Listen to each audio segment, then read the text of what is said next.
Dengan proyeksi untuk pergerakan IHSG hingga akhir tahun dan juga yield SBN 10 tahun? Ya, hingga saat ini kami di Trimegah Aset sih belum merubah ya, target kami untuk IHSG masih di 7.500 sebenarnya. Jadi that's about 10% upside dari level sekarang. Kalau untuk SBN 10 tahun, kita target kami masih di 6,5%. Masih juga belum berubah.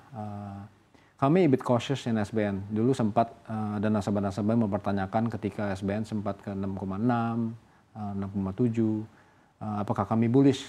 Kami merasa upside-nya hanya ke 6,5, kami katakan kami cenderung defensif.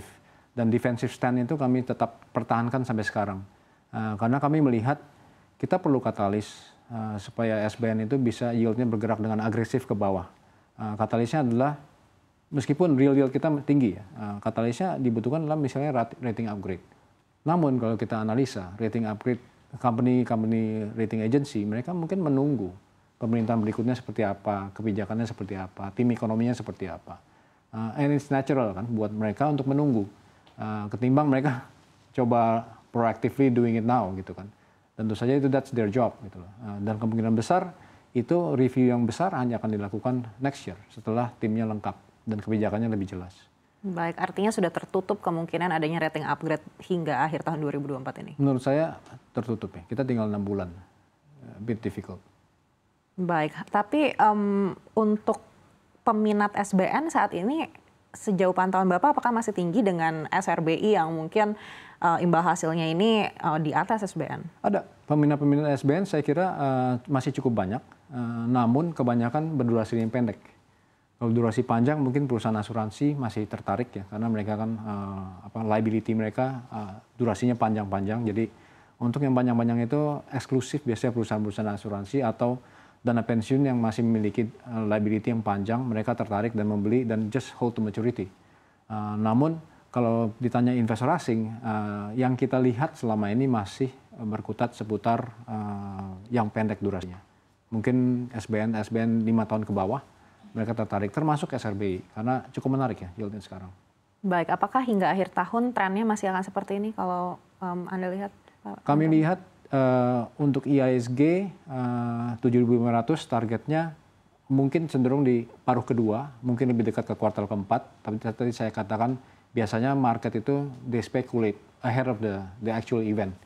Dan kemudian untuk SBN juga bagi kami trading range, jadi 7,1 sekarang, cukup menarik untuk trading kecil, tapi apakah ada risiko? Ya ada, tentu saja ada. Tapi saya lihat kelihatannya signal dari pemerintah yang baru dan yang sekarang lebih terintegrasi, lebih mau vokal dan mengatakan oke, kami akan konservatif ke depannya, fiskal kami akan jaga. Itu signal-signal yang baik dan terus harus dipertahankan sehingga kita bisa bergerak turun lagi yieldnya. We need that, we need stability. Baik, IHSG sekarang di 6.800, 6.900, tadi Bapak sampaikan 7.500, ada gap 10%, dan Bapak sampaikan di kuartal akhir mungkin ya. Katalis apa yang kira-kira bisa kita harapkan untuk bisa menggenjot 10% ini? Lebih jelasnya arah dari The Fed, kemungkinan, dan juga arah dari pemilu di Amerika, ada hubungannya. Dan tentu saja tim ekonomi kita semakin lama, semakin dekat ke akhir tahun, semakin jelas siapa yang akan dipilih, dan koordinasinya seperti apa dengan pemerintah di masa peralihan ini. Saya kira itu semakin pasti. I think bahasa finansialnya itu risk premium, country risk premium kita akan mengecil, dan disitulah terjadi rally baik itu bonds maupun saham kita. Baik, kita menunggu debat pertama untuk pemilu Amerika Serikat di pekan ini. Apakah menurut Bapak ini berpotensi untuk menciptakan gairah di pasar keuangan? Pasar keuangan Amerika mungkin ya. Kita di Indonesia mungkin memang sekarang berdasarkan polling kan Trump is still leading, tapi pollingnya terakhir karena Trump itu sudah menjadi felony sekarang. Ukurannya. Jadi sekarang ternyata tuh pollingnya semakin dekat, semakin tipis. So now becomes a big uncertainty for us. Tentu saja setiap debat itu kita bisa, semua yang nonton biasanya excited about it, but the real result itu ya rakyat Amerika yang lebih tahu lah ya arahnya kemana sebenarnya. Saya kira kebanyakan orang itu di Amerika memang the swing will be bigger karena debat itu akan lebih matters. Misalnya Presiden Biden yang banyak dikritik orang, sudah terlalu tua umurnya dan sebagainya, sering pause. Nah itu akan menimbulkan di debat itu mungkin kelihatan ya, dan mungkin orang akan menentukan pilihannya lebih jelas semakin banyaknya debat yang dilakukan. Baik, tapi apakah ini nantinya juga akan mempengaruhi psikologis investor global? Bisa, sedikit banyak bisa mempengaruhi karena kita ingat ketika Trump America First kebijakannya itu dan mungkin akan bertambah kencang gitu ya. Tentu saja itu akan mempengaruhi kebijakan-kebijakan negara-negara lain termasuk kita juga. Baik, apakah spillover-nya bisa kita rasakan ke emerging market? Mungkin kita lihat ada sedikit gairah nanti di bursa domestik kita di akhir pekan? Saya kira kalau di akhir pekan ini mungkin nggak terlalu efek ya.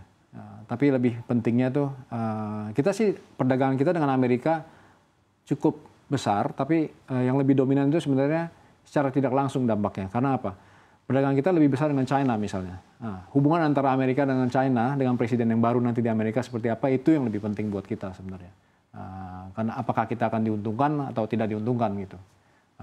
Biasanya sih kalau lebih tertutup dengan Amerika, Indonesia diuntungkan karena China harus melakukan trade lebih aktif dengan negara-negara lainnya. Kita salah satu partner yang besar. Baik, kita beralih ke domestik. Kalau Bapak lihat psikologis investor domestik saat ini seperti apa? Investor domestik, saya kira investor institusional mungkin cenderung konservatif sekarang ya. Karena mereka mungkin melihat secara garis besar masih ada uncertainty akan kebijakan kita. Makanya saya katakan baik itu pemerintahan yang baru maupun pemerintahan sekarang harus terus memberikan signal yang positif terhadap pasar. Kalau retailnya, saya kira sedikit sama ya. Retail mungkin challenge-nya adalah hal-hal yang lain lagi seperti FCA, short selling dan sebagainya. Itu lebih memberikan sentimen yang negatif untuk investor retail. Kalau institusional tentu mereka lihat big picture, makro arahnya kemana, mereka wait and see sekarang ini. Baik, karena kalau kita berkaca pada institusi internasional seperti Bank Dunia justru merevisi ke atas pertumbuhan ekonomi kita hingga akhir tahun nanti begitu. Tapi apakah menurut Bapak ini cukup realistis? Saya kira untuk negara kita itu ya it doesn't take much juga. Kita bisa untuk revisi sedikit ke atas itu sangat-sangat mungkin menurut saya. All it takes is excitement. Nanti kita ada pilkada kan, pesta demokrasi lagi. That is possible, menurut saya. Baik, tapi apa yang bisa menjadi booster untuk menggenjot pertumbuhan ekonomi kita hingga akhir tahun? Dimana kita tahu di pasar ini daya beli masyarakat juga sudah terlihat melemah saat ini. Bahkan untuk masyarakat kelas menengah bawah ini banyak yang sudah makan tabungan dan mungkin menahan belanjanya. Saya kira pesta demokrasi akan membantu di akhir tahun ini. Believe it or not, historically pesta demokrasi di Indonesia selalu membantu perekonomian. Dan saya kira mungkin kalau kita lihat pilpres, berkaca pada pilpres yang lalu, baru saja kita lewati, itu lebih banyak permainannya di sosial media. As opposed to traditional pesta demokrasi, pesta rakyat lah istilahnya. Ada uang yang mengalir ke teman-teman di bawah dan sebagainya. Saya kira untuk pilkada akan lebih tradisional seperti itu dibandingkan dengan pilpres kemarin. Pilpres kemarin itu lebih pertarungan di sosial media, influencer yang lebih aktif dan sebagainya. Kalau kali ini pilkada akan lebih tradisional, harusnya imbas ke ekonomi akan lebih tradisional pula, yaitu lebih bisa menggerakkan roda ekonomi. Baik, kalau memang lebih banyak aliran ke sosial media, bagaimana dengan sektor realnya? Apakah juga akan ikut terdampak? Karena kalau kita berkaca dari pilpres kemarin, dampaknya tidak sebesar pilpres sebelumnya yang sebenarnya kita harapkan terjadi di tahun ini. Betul.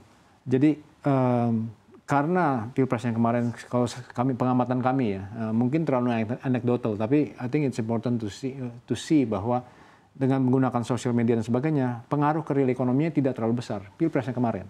Tapi untuk pilkada ini yang ke depan, saya kira unsur sosial medianya sedikit akan lebih berkurang, lebih banyak tradisional aspeknya, seperti pilkada-pilkada sebelumnya. Jadi saya rasa impact atau imbas untuk real ekonominya akan lebih baik.